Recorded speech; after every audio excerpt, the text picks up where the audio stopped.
On this week's episode, I'm joined by My Nguyen. My is originally from Vietnam, and after spending time in the Netherlands and the UK, she now calls Portugal her home. My is also the founder of Confidance, where she invites people from all over the world to Portugal for workations, where they can develop, grow, heal, and connect through various mediums like surf, yoga, breath work, and My's favorite, dance. We discuss, amongst other things, what My enjoys about living in Portugal, what made the transition easy for her when she first moved here, how certain parts of the Portuguese culture connect with her Vietnamese background. We talk about food, we talk about nature, we talk about dance, and we talk about how Portugal is an easy place just to enjoy the moments.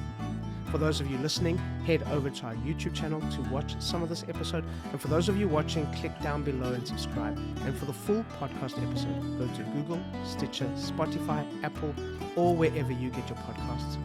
And now over to my conversation with My. Welcome back, or welcome to another episode of Portugal, The Simple Life. And I'm really happy to be joined here by My Nguyen.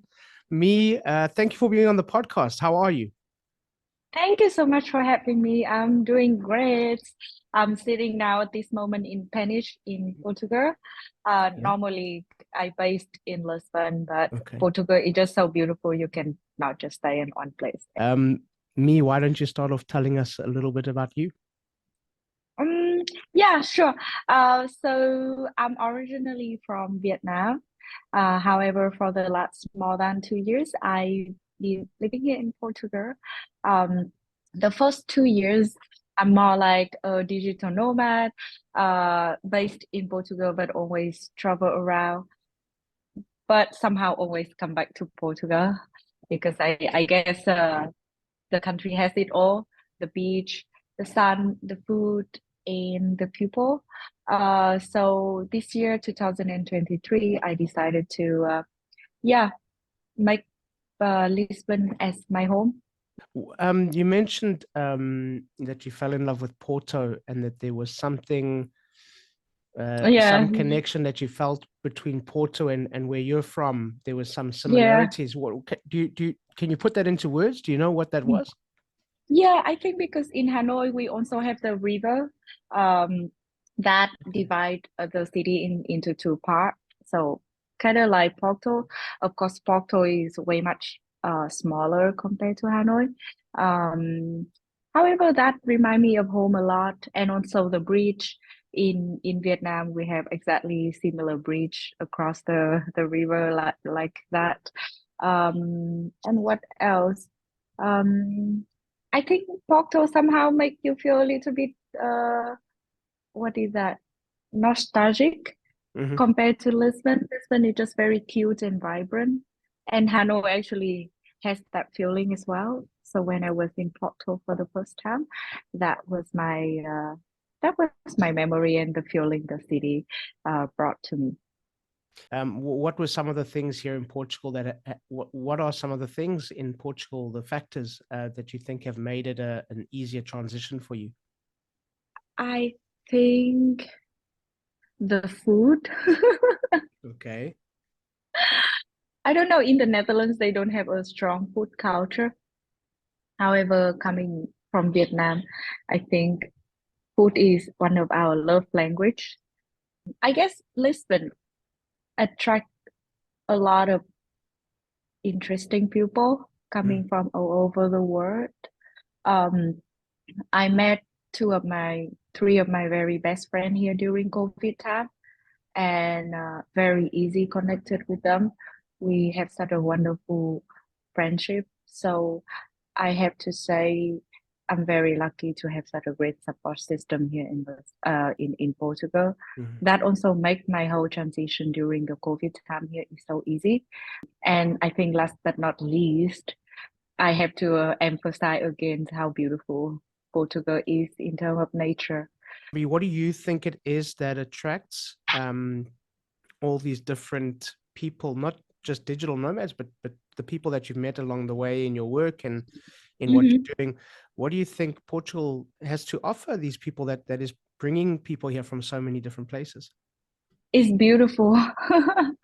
Um, mm, I think before Portugal, I used to live in Finland, in the Netherlands, and in England, where the life there is much faster, it's more hectic. The weather is more shitty, I have to say. A lot of rain. It's much colder. And people a little bit colder as well. Mm, So um, and and I think some because of that, we forget how much nature can teach us. And I think that Portugal has the best. The life here a little bit more chill. You can after work you can go to the beach again. I just have to emphasize how mhm, beautiful nature here is, and it's very easy to access. You have the sun 30 to 360 out of 365 days in mhm. a year. Who doesn't love the sun, right? So yeah, in the life here, I feel like a little bit slower. Um, for me, I definitely learned there much more in life that you can enjoy rather than work. And we're seeing this consciousness in work-life balance. You're seeing people talk a lot about mental health and burnout and all of these things. Mhm. Um, has there been? I mean, have you seen that in the Portuguese culture that there is this natural inclination to stop and to enjoy the little things? Have Yeah. you seen and learned something there? When you move to a new country, you observe a lot of things around you, how the locals live compared to you.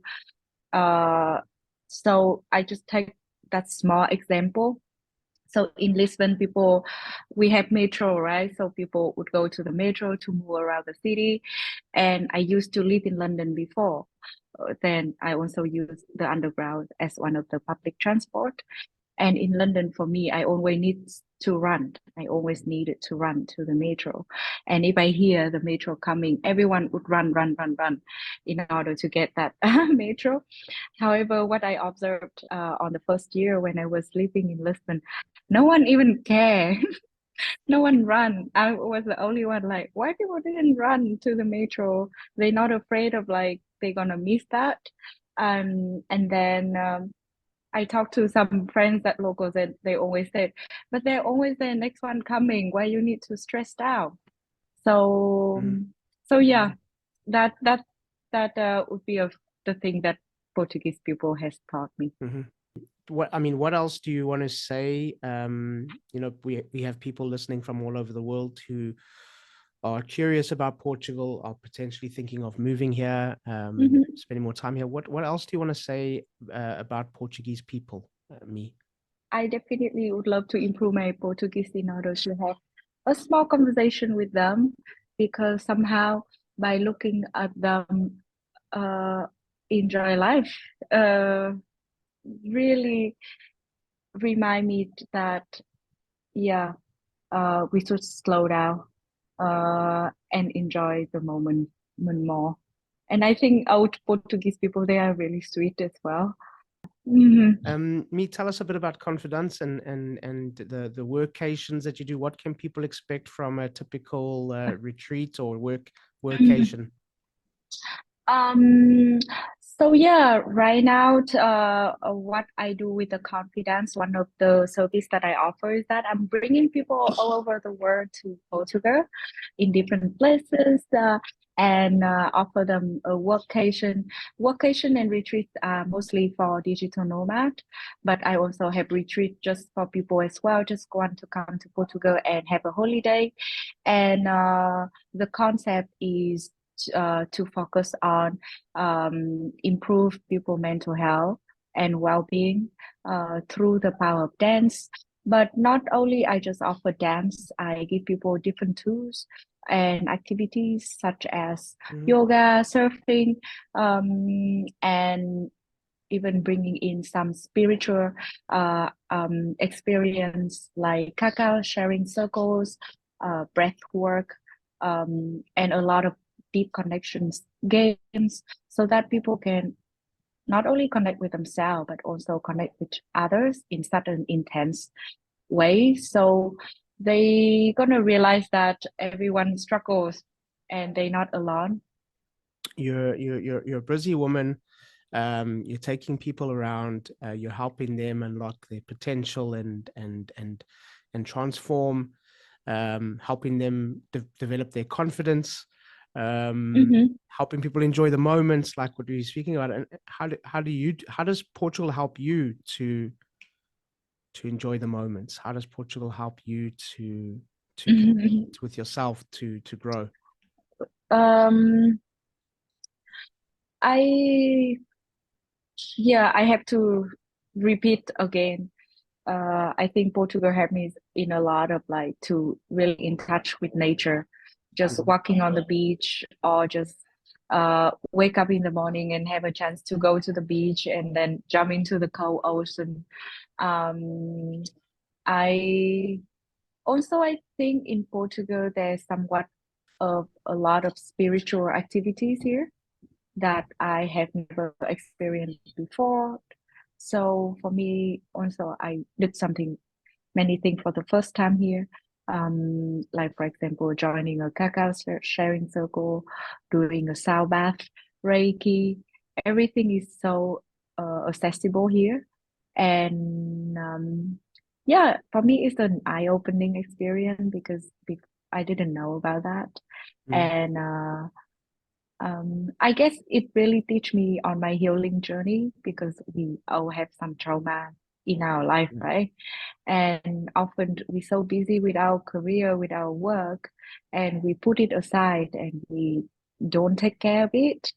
And for me, when I came in Portugal, it was the very first time I listened to my body, my heart, and even my soul to really take care of it so that like you said, I can take care of others, people in my work.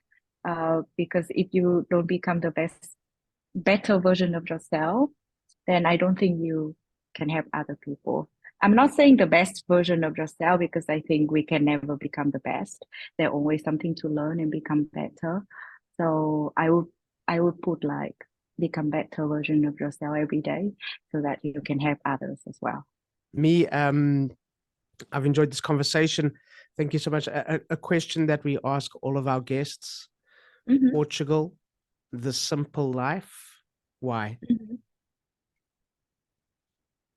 Ooh, it's not a simple question, but Portugal, the simple life, because of the sun and the beach. That's that's it coming in my head at this moment. Perfect. Yeah, Perfect. yeah. Lovely. We don't Me, need much in life, right? yeah, exactly. Me, thank you so much for being on the podcast. It's been a pleasure. Mhm. Yeah, it's a wrap. So thank you once again to our guests, and thank you to all of you for listening. Please subscribe, share with your friends, give us a thumbs up, and please leave a comment or a review. We always love to hear from you. Don't forget, Portugal the Simple Life also has a magazine, so download it. It's for free. We'll be back next week with a brand new episode, and as we say in Portugal, sejas bem-vindo. Welcome to the Simple Life.